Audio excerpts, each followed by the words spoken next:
So after our morning walk, went back to the site over there, sat down for a few, gave them my phone to watch some whatever YouTube. So we do have connection. The all time we come here, we don't have connection. So they were sitting quietly, and I was reading some of the book. I was reading the book Finding Freedom. I highlight couple things. Oh my God, I think this book is gonna take me forever to finish, and I will be doing a lot of videos about them. Because as I'm reading some of the passages in the book, I could see some similarities. I could compare certain things in the book with my life and things like that. How Doria and the dad, Thomas, you know, want the best education for their child and stuff like that. It's like, looks like Thomas. Michael, please stay. Wait, stay on the side. How Thomas was, a good father. How did that change? Something changed him. Would it be money that changed him? Michael, just wait, please. Wait. Man, my son's judgment when it comes to certain things, I don't understand him. And stay on the shade. Go on the side over there. Don't stay in the sun. So I was like, where did things go wrong with Thomas? He seems like he was a pretty good dad. And then all of a sudden, something changed. You know? Yeah, was it some of the books said, Doria was like a very smart person. I'll make different videos for these things, but it's just a generalization of things I started reading, how she was a very smart person. She was in certain top high, I forgot how the book put it, education, very smart. And she didn't continue with college because she didn't have, her parents didn't have money to pay for her education and stuff. She did some odd jobs until later on she got her education. And her priority was for Meghan to get her education. And yeah, where did things go wrong with Thomas? This is why you cannot. I know with my accent sometimes it's hard to understand the words that I said, but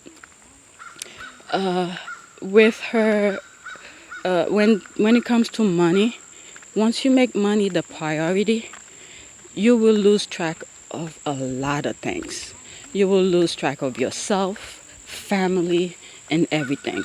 Once you make money the priority, you become very greedy. You want more and more and more of it. I almost fell for that thing when I started working and making money and doing things, buying properties. I was like, oh my God, that's not me. And then you see the difference when you have money, the way people treat you, and when you don't have money, the way people treat you. I am so glad I saw it right away, and I made a quick change right away. And it's not like I was making millions or anything like that, but once you start working, I guess throughout this book, as I'm making little video clips and stuff like that, you will start seeing a little bit side of me too. You'll know a little bit more about me because I could easily compare any passages in the book so far. I think I'm like in chapter 1 or something like that. And I already see a lot of things comparing to my own life. It's, you cannot make money priority. That was one of the site. I think that was the first one we took when we came. So we were here once last year, I believe, and that's where all started. Testing out the camping. So right now the kids are going fishing, and that's sort of a sidetrack. And I decided to take a walk with them. I'm not gonna sit and watch them fishing. I'm gonna go back, read, and I told my husband to give me a heads up when he's heading back so I could start preparing lunch for them.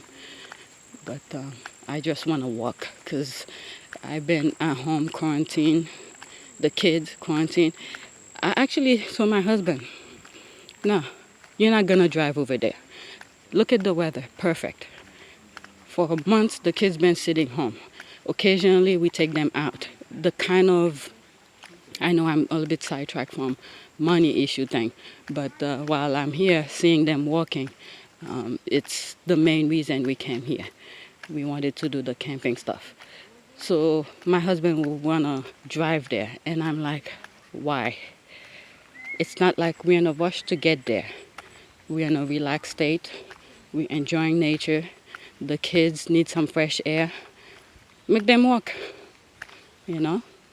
So all this stuff, he has that bucket he has in his hand. He wants to go and buy this damn thing uh, to do fishing. It's not like we're gonna keep the fish. They're just gonna fish and release. And they enjoy that, especially my youngest. And last night, my youngest went to sleep like 2 o'clock because we bought the telescope. My husband and him were watching the stars and stuff like that. He's into all of that. So if it's something I truly encourage you guys, especially city people like myself, you don't need to do it all the time. It's very tiring, don't get me wrong, but once in a while you do that, have the kids see a different life, different type of things. See, there were a lot, some of them already left.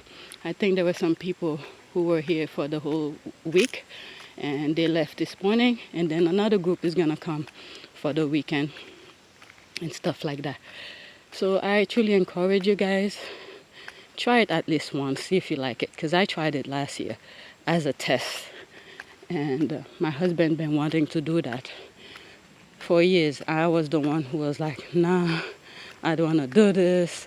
Why will I want to put myself in this when I have, especially mostly for the sanitary part, water, taking a shower and all of this. So I didn't want to do it. And when I thought about it really deep, and I was like, I'm kind of being selfish.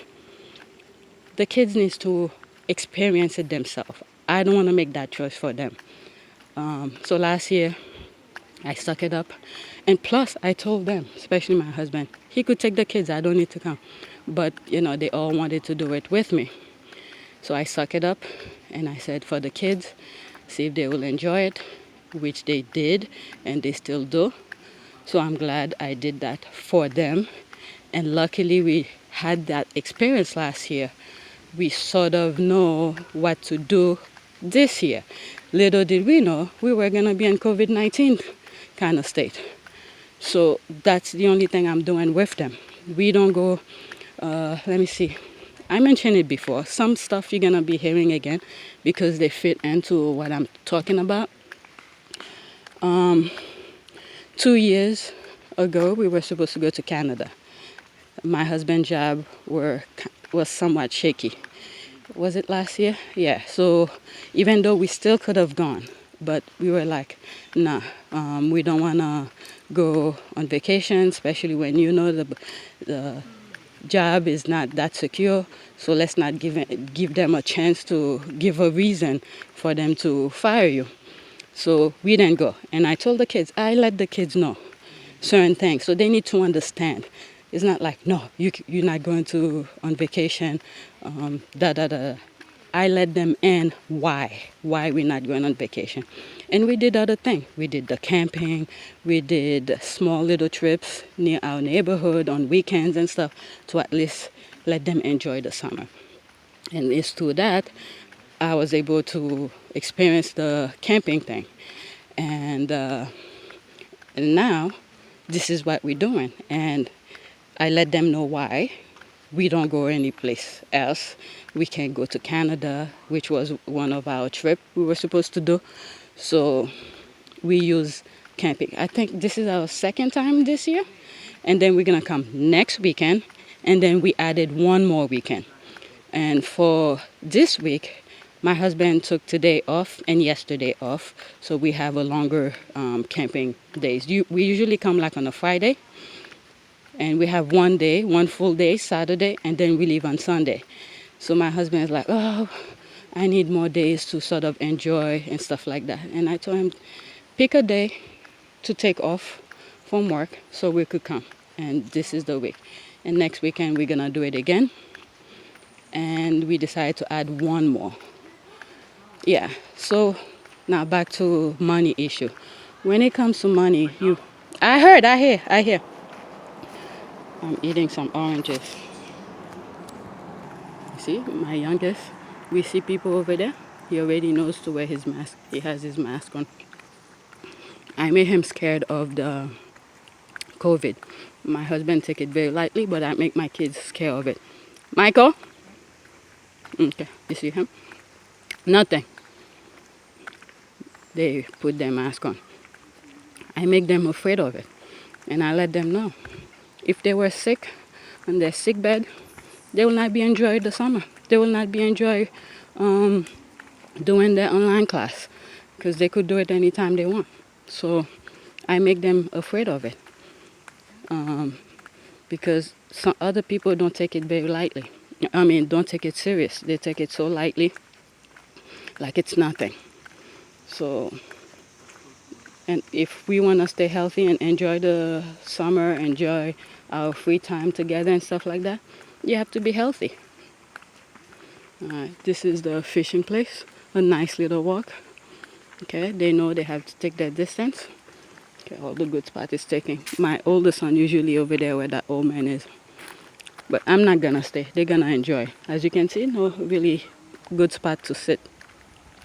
Only this bench, and the sun is like right there. So I'm gonna go back to camp and read the book. It was a nice little walk. Why the hell will they drive? Why will they drive here? Enjoy nice little fresh air. All right, let me tell them I'm leaving. By the way, where they're standing, there's a huge snake down there. Since last week or 2 weeks ago when we came. And yesterday I stopped by, it's still there. A huge snake. Anyway. I just saw him, I'm leaving. So, eating my orange, a nice little walk. Alright, when it comes to money. I did all that long story before I get back to it. Yeah, when it comes to money, if you make it your priority, your goal and stuff like that, it will blindside you to what's really important. So, yeah, there was more things I wanted to say. I sort of forgot. Yeah, where did it go wrong with Thomas Markle? He seems like, from what I'm reading so far from the book, not much is being said about him yet, but for him and Doria, their main priority were education. They both sacrificed a lot for her. And Doria, who was a very intelligent, still is. You could see from where how Meghan is. I know some people don't see it, but you could see if it wasn't good parenting, we will not have that kind of Meghan we are seeing right now. So Doria was a very, and still is, intelligent person. She risked her education to give Meghan what she has. So when I go back into reviewing the book, because I will be doing some reviews, I highlight a lot of stuff in the book. And when I look, yesterday when I started highlighting, I was like, oh my God, I'm afraid. Because I always borrow books from the library. I never buy any books. The last book that I bought was $500 book. Yep. That was graphic standard for architecture. Because I was doing freelance at home and I needed those information in there when you're doing drawings and stuff like that. And since I'm in that topic, when I look at Harry with his charities with wounded warriors, vet, and those charities that he's doing for the vet, it reminds me a lot when you design stuff for disabilities, for the disabled. It takes a lot. There's a lot of room space that involved. You have to take into account when a door is open, how the wheelchair bound individual is gonna access it. And now the engineering, the technology for things like that have improved a lot. And because before that, before like let's say sensors, when you get in front of a door, it open up right away. They didn't have that before, so you had to think about when. Okay, let me stop. You have to think about when the individual sitting on the chair, the wheelchair, when the door swing open, how he's gonna react, whether he needs to move back, and the when he turned, the amount of room space is needed to turn the wheelchair, and how the door swing when he's coming, like, plus there's so many things that involve with all of this for him to think about, to helping them, and especially when those vets, those wheel-bound individuals who were perfectly normal, nothing was wrong with them, and then they come back from a war, all the stuff that they used to do, they can't do it, and their house needs to be modified to fit their lifestyle and all of that. Okay, another car. Yeah, there's the car. Yeah, when the how do you call this? What's the term? Paralyzed, the wherever the wheelchair bound. Oh, another car. All right, let me make one.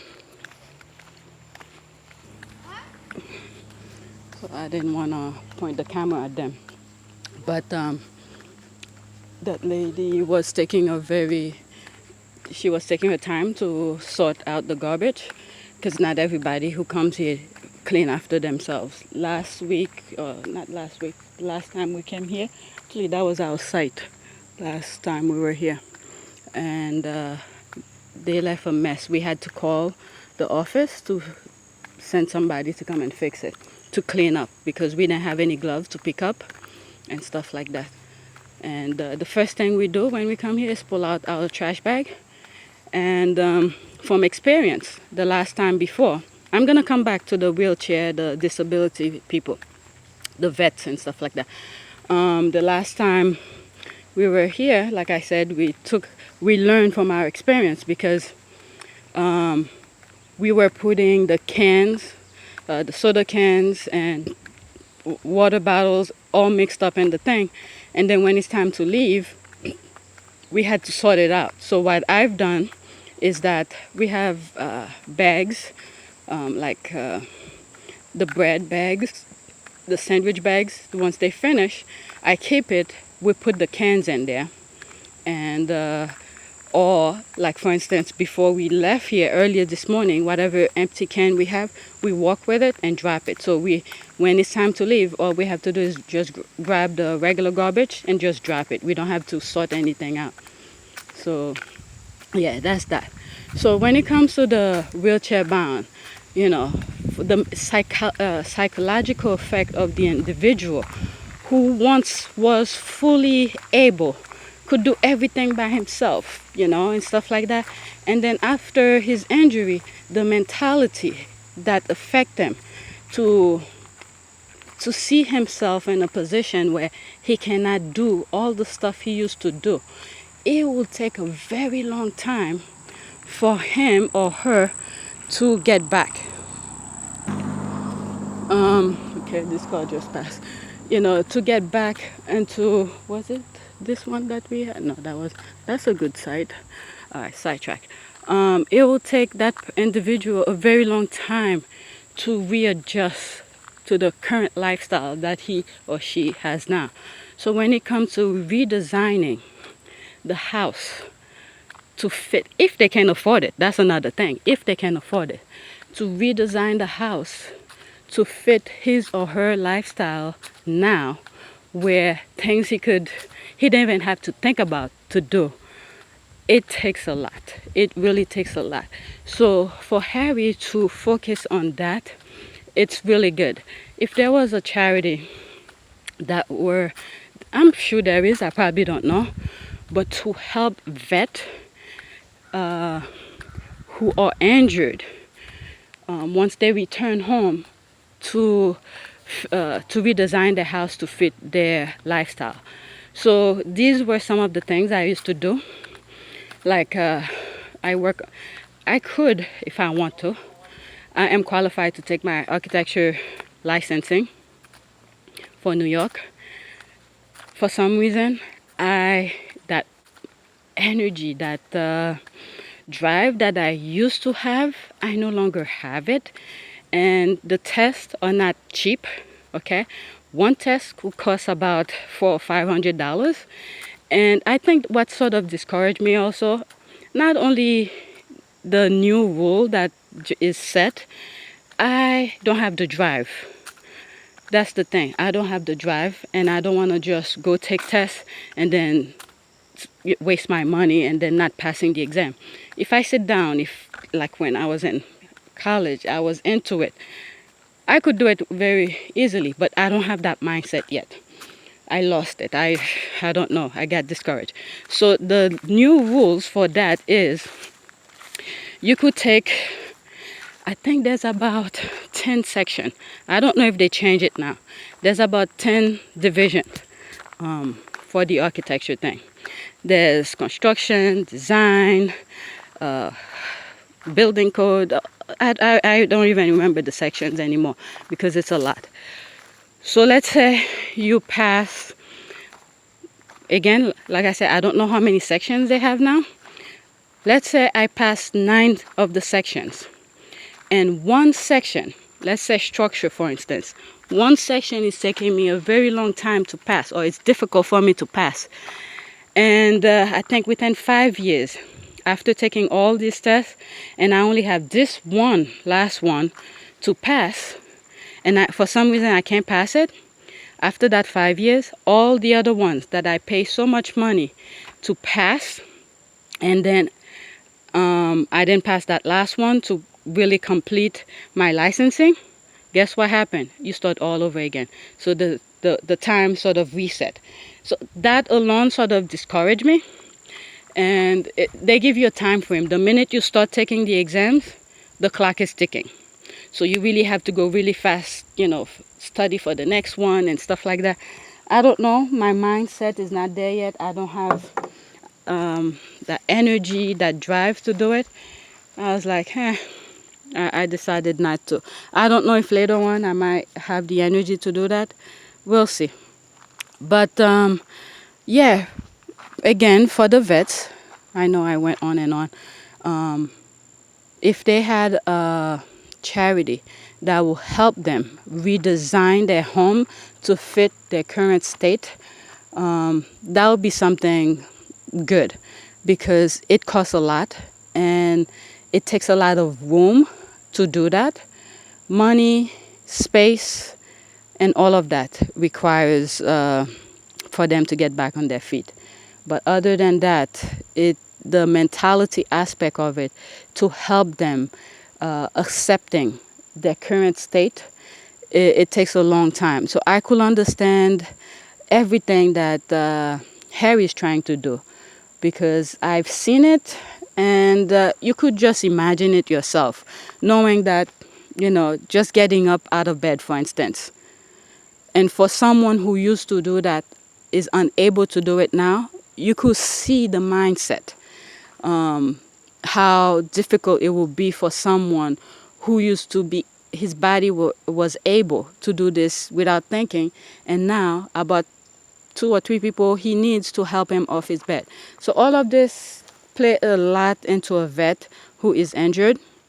So Harry doing the little bit that he can, and others who follow and try to help, encourage and build confidence and all of that. I understand all of this. All right, so I'm here. Before you know it, they're all gonna call me. They want to eat. So let me get my book. Okay, he gave me the car keys so I could have access. So I'm gonna do that. All right, I'm gonna get my book. Okay, and then get to it. All right, 24 minutes. So yeah, that will be one video within itself, and then there will be several other videos in regard to the book. Okay. Oh shit, did I lock it? There's the book I've been reading, and he told me not to put. Okay, let me get it and I'll show you guys what I've done. All right, so these are some stuff I started highlighting, and when I first started highlighting, I think from, where is it? Where is it? Finding Freedom. Alright, there were a couple. I started all this. This is the first one that I did. I think I already did the audio on this. And I was like, oh my God, and then I was like, wait a second, this is your book. Because I'm always borrowing books from library and stuff. So when I have time, I'll go back and all the stuff that I highlight, and then I'll read them to you and then tell you what I was thinking, and stuff like that. So yeah, that's it.